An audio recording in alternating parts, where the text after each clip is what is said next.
I'm Jonathan Kung. I am one of the co-founders of Science Publishing DAO, and just going to talk about a little bit about what we're doing, as well as make a proposal to the DSci community. So, intellectual mycelial networks, I wanted to start the conversation with actually continuing the conversation that Tyler had started. But effectively, that's the metaphor that I want to evoke. That's what scientists and academics generally try to build. And it's basically trying to build this network, that intellectual network that doesn't necessarily need to go anywhere, but it does create the grounds for any type of institution to basically grow from. But at the same time, there's still a lot of weird, empty, open space. It's not like that empty open space is useless or can't be used. It's just a lot of potential energy that could be used for any number of other things. So I guess for people that aren't as familiar with mycelium, it's basically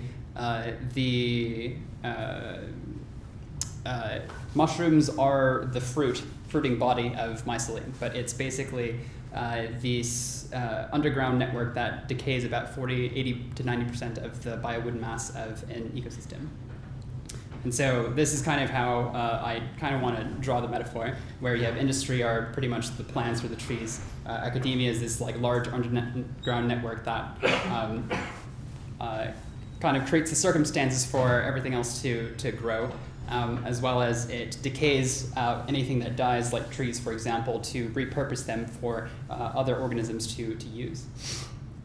And then we have libraries which help disseminate some of that information. But at the same time, we usually don't pay as much attention to mycelium as a metaphor, mainly just because it's underground, it's opaque, and it doesn't.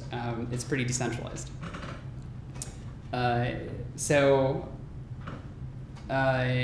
Yeah. So I guess I'm relating this to open science, which, kind of moving away from that metaphor. But the idea is open science and science in general has been coming up with a lot of problems over the last number of years.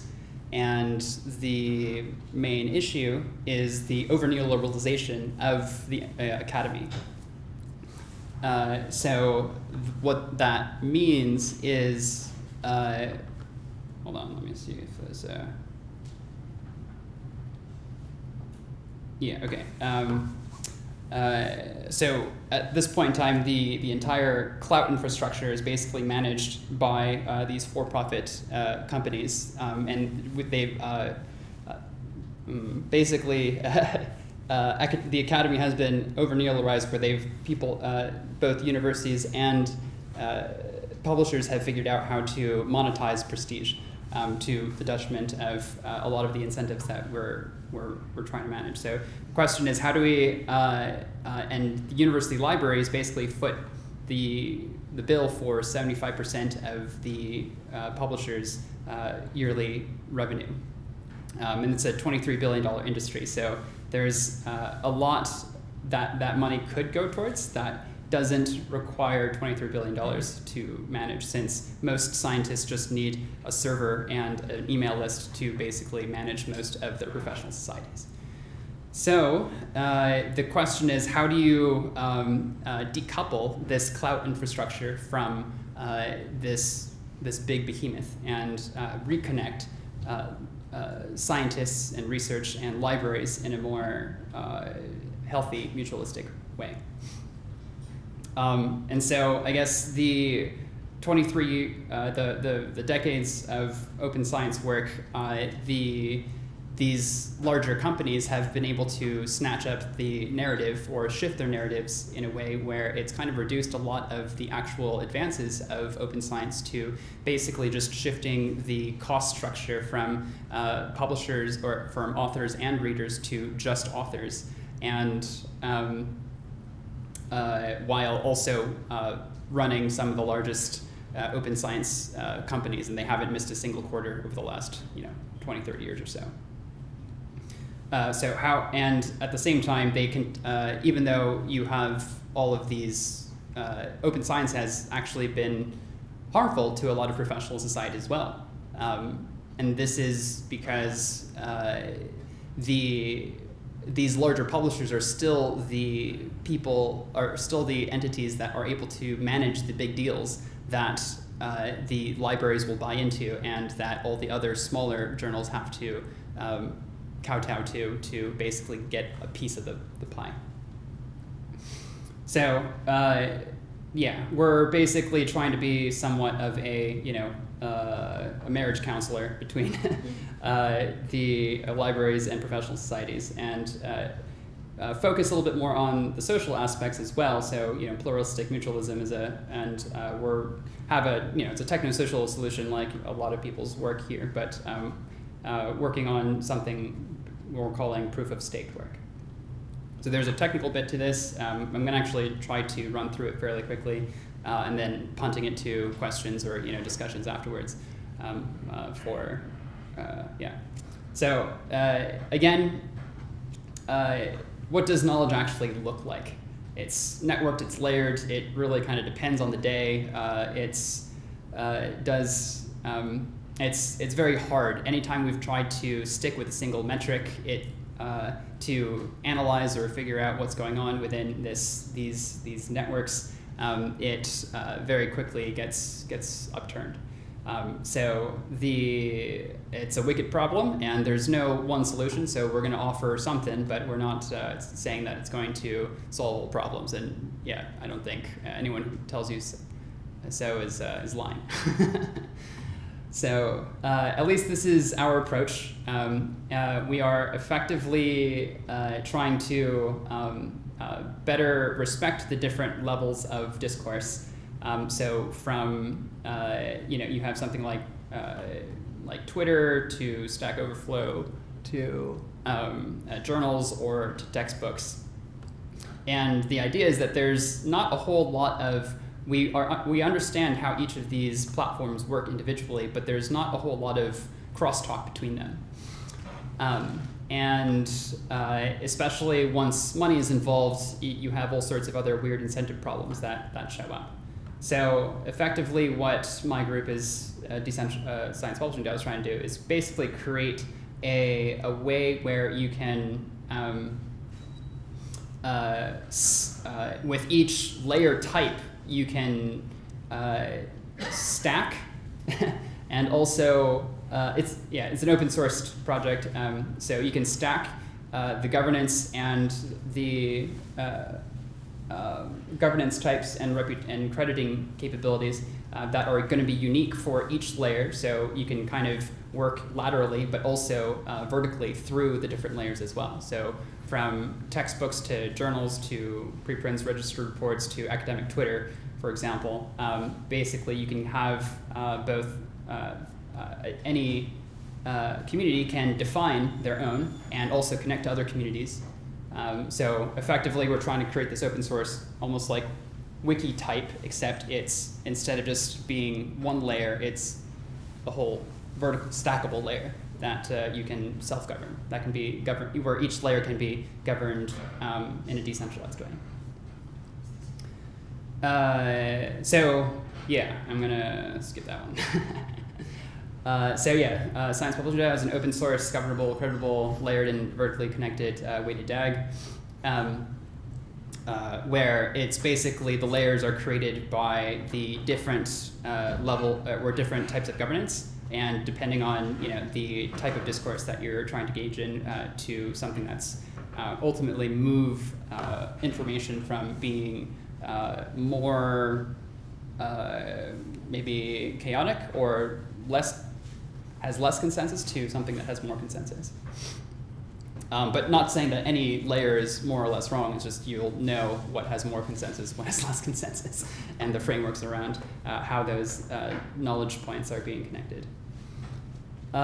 So this is an example of what one layer might look like.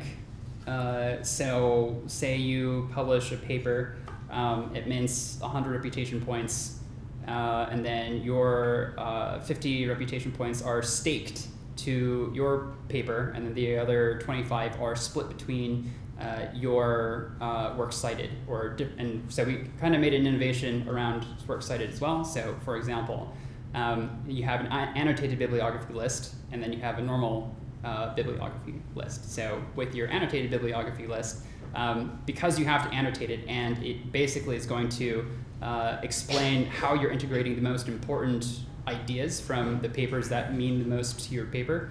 That also is, it's going to take, there are going to be fewer annotated bibliographies, citations. And then also, once you publish the paper, those annotations will be sent to the people that you cited for a certain kind of review. So also it allows a person to better understand how other people are using the work more specifically, whether it's just riffing off their work, or whether or not it's just wrong, or there can be some interesting micro adjustments there. And then the idea is just just using the idea that there is a fixed amount of reputation that's allocated to either of these buckets. Annotated bibliographies end up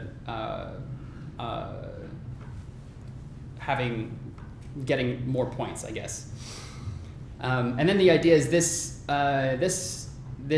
system kind of like percolates reputation throughout the entire ecosystem, right? So the idea is if this paper had 100 and it split half of it to its works cited, that means any of the works cited that was here will split its whatever reputation it received to its works cited, etc. So hopefully to flatten things a little bit more. And then the idea is that because any type of work that you're doing, you're staking your own reputation into it, it also invites peer reviewers and replicators to come in and replicate your work or review your work to make sure, or to just say like your paper gets cited a lot and it gets a lot of attention and it increases its score a lot. If a peer reviewer or a replicator is able to, for example, disprove it or kind of curb or advance the conversation in some more interesting way, then, for example, let's just say, Einstein on Newton's work, right? You would be able to, because you have a bunch of people staking the reputation on that work, the replicators would be able to earn a percentage of the total portion of the amount of reputation that was staked in that particular paper. So as an incentive to review and review more often. So that's, I want to kind of move on to some other some other bits. So we've also made some innovations on voting as well. So basically instead of having you're also voting with your reputation as well. So we have this. This was the United Nations European Commission. Basically summarized all voting structures into these 4 categories in a paper they wrote in 2005. And effectively, this is our way of also better addressing Arrow's impossibility theorem, which basically states that there's not precisely, but there's no one voting system that will continuously elicit the wisdom of the crowd and its experts.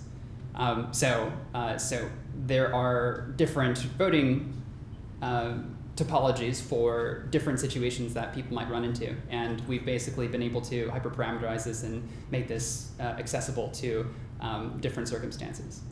And all this is kind of based off of a multi-reputation system that any community on any of the discourse levels could use. And then I guess because everything, both the weighted DAG and the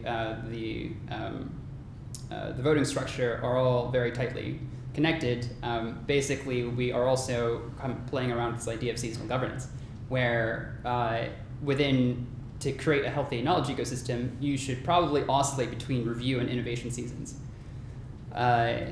And so basically you maybe have a set of parameters for business as usual, and then the idea is if, for example, there are too many negative replications or reviews over some period of time, then the incentive structures for reputation and such will basically naturally shift to a review infrastructure, where it will prioritize people reviewing work rather than just innovating new work.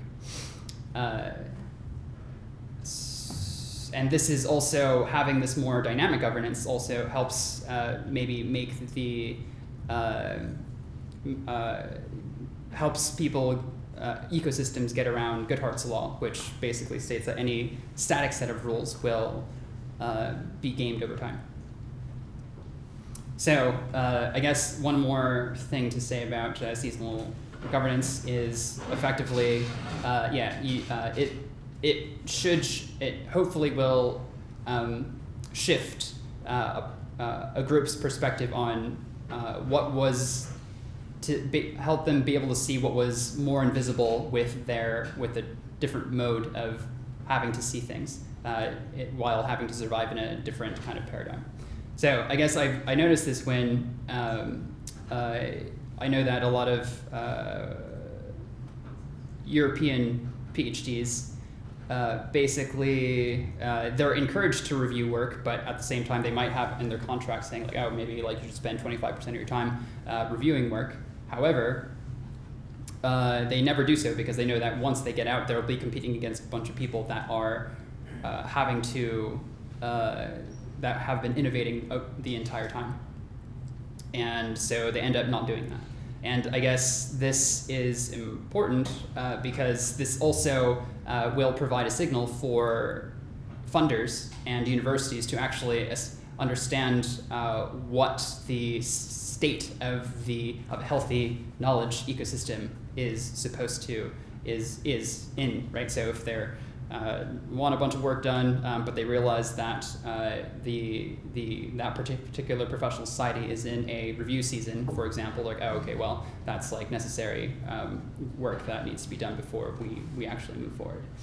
So yeah, the idea is hopefully we're creating a system that is helping groups operate within their own local communities, but also sending signals that are actually useful for funders or other people that want to engage so that they can do so more meaningfully and with less obnoxious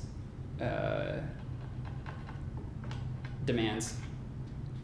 So yeah, I guess, change of seasons. The idea is hopefully we can have this more mutualistic ecosystem where people are actually collaborating a little bit more, and a new publishing platform that allows for a much richer kind of data infrastructure. And then finally, this is just our kind of take on the many problems that I think a lot of people in this room and in the larger community have been trying to answer themselves.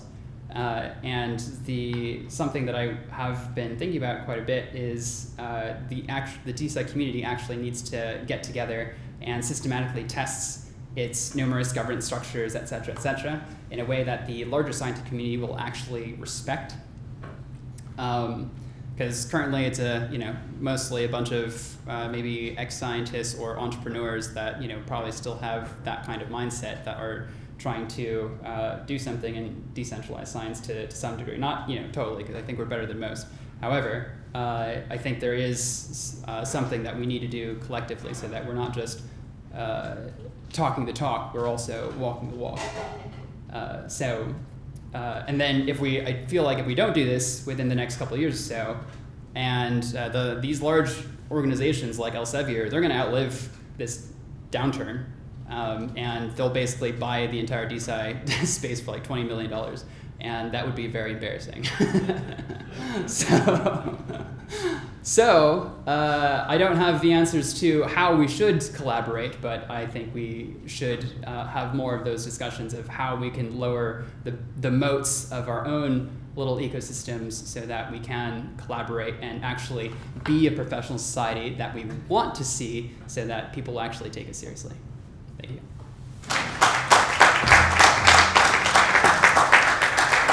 You have time for one question? Totally forgot what it is. One question. All right.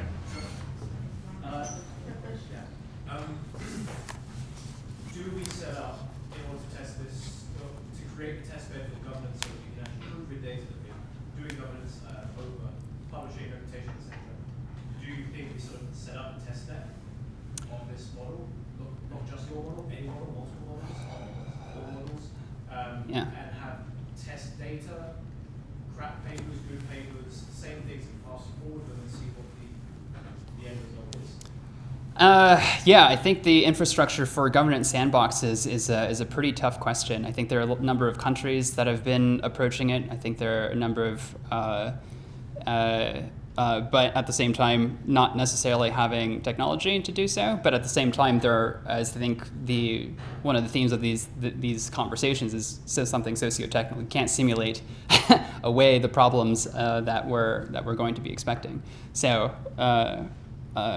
I would say that that is just a conversation that I want to start. I don't have an answer to, but I think at least making sure that we can test what we can test, and then maybe communicate more to social scientists to figure out how we can run experiments to actually create societal hackerspaces, for example. So. You should speak to DAO Zero. Yeah, I'm actually going to Taiwan, and I've been speaking to Noah. So I'll be in Taiwan from November 11th to basically after the election. Oh, wow. Yeah. Yeah. Right.